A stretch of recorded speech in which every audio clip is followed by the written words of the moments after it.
Welcome to Wander Mode, a podcast that wanders through topics such as entrepreneurship, traveling, and mamahood. As a teacher turned entrepreneur and a mama to one, I am sharing my tips and tricks to maintain harmony in a multifaceted life. Let's wander.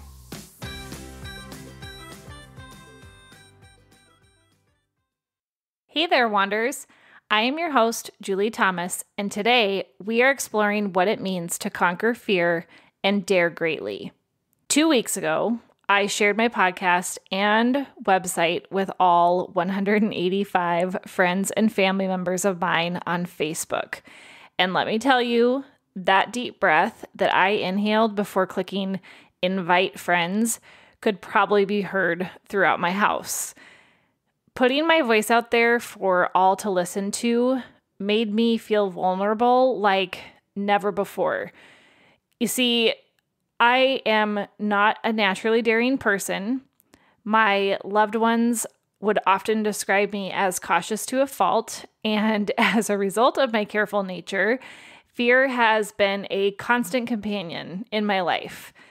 I felt fear when my best friend moved away in middle school, and when I made the life-altering decision to move to Alaska, and then Montana, and finally Minnesota. Even as a teacher, standing in front of a classroom full of students on the first day of school brought with it its own dose of fear. Or let's consider my lesser-known fears, like scuba diving or flying, which have become a new challenge since my daughter was born. Now, those of you that know me really well might wonder, how can you fear diving and flying? You fly all the time, or you have 50 plus dives under your belt. Trust me, I've asked myself that question countless times. But as we all know, feelings aren't always rooted in logic. Becoming a mother has exposed me to an entirely new realm of emotions. The fear that grips me when I think of her getting hurt. The dread that something might happen, leaving her without me to guide her through life. It has fundamentally changed how I perceive my decisions, as I realize that my choices don't simply impact just me anymore. They could also profoundly affect her life. And that is a tremendous responsibility to bear. Perhaps in a future episode, I will also share my struggle with postpartum anxiety, but that's for a different day. Rather than allowing anxiety and fear over any situation to paralyze me, I try to heed Nelson Mandela's words as they resonate deeply with me. Courage is not the absence of fear, but the triumph over it. Each time I face my fears, I triumph over them. Whether bungee jumping with my husband in New Zealand, or exploring the Via Ferrata Loen in Norway, or even descending into the depths of the ocean in Hawaii while hearing the hypnotizing calls of humpback whales, I become more confident and I cherish the wonder of exploring a world that is so different from our own. Every time I board a plane, my heart might race. Still, I remind myself that these experiences enrich our lives and create lasting memories. Facing my fears is also about being a role model for my child. I hope to instill in her the belief that life is meant to be lived, it's meant to be cherished, it's meant to be explored. I also want her to know that fear is a natural part of being human, but it doesn't have to hold us back. As described in previous episodes, leaving teaching was one of those moments when I had to confront a fear and find the courage to become a full-time entrepreneur. It was a daunting decision, and it took months of contemplation and courage to express my intentions to my principal. But facing that fear head-on and making that leap of faith opened up so many new possibilities and opportunities for personal growth. Starting this podcast was yet another test of my courage. While I've been blogging for years, podcasting felt different. I listen to podcasts. They've become like friends. They keep me company during car rides.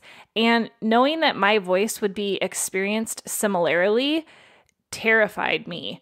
But then I realized the power of podcasts to connect with people, to be that friend sharing a space with the listener, to be the one offering support, advice, relatable stories. My purpose for this podcast is simple. It's to make a difference in the lives of others. Teaching middle schoolers allowed me to build meaningful connections and positively influence the lives of others.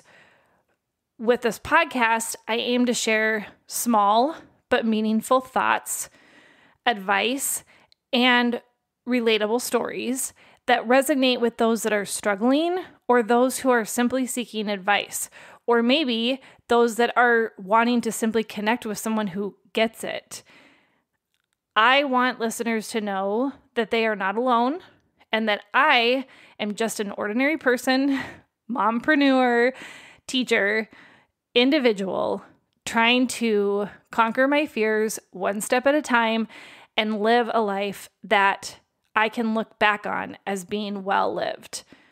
After sharing my podcast on Facebook, my mother-in-law shared a quote with me by Theodore Roosevelt. And this quote actually inspired this episode.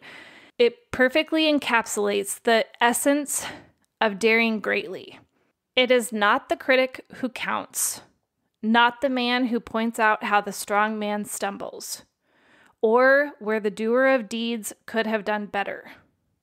The credit belongs to the man who is actually in the arena, whose face is marred by dust and sweat and blood, who strives valiantly, who errs and comes up short again and again, because there is no effort without error or shortcoming, but who knows the enthusiasms, the great devotions, who spends himself in a worthy cause, who at the best knows, in the end, the triumph of high achievement, and who at the worst, if he fails, at least he fails while daring greatly, so that his place shall never be with those cold and timid souls who knew neither victory nor defeat. So, wanderers, think of something right now that you are afraid to do. What is holding you back? What would need to change for you to face that fear head on? Down the road, would you regret not facing this fear? I encourage you to face your fears, to step into the arena of life and dare greatly. It's okay to feel vulnerable. It's a sign that you're living fully. Remember, the bravest people are not those without fear, but those who conquer it. If you wandered to this point in the episode, thank you for listening to the Wander Mode podcast. Please leave a review and subscribe. You can follow me on Instagram and Facebook at WanderModeCo. Reach me by email at julie@wandermode.co. Until next time, wander on.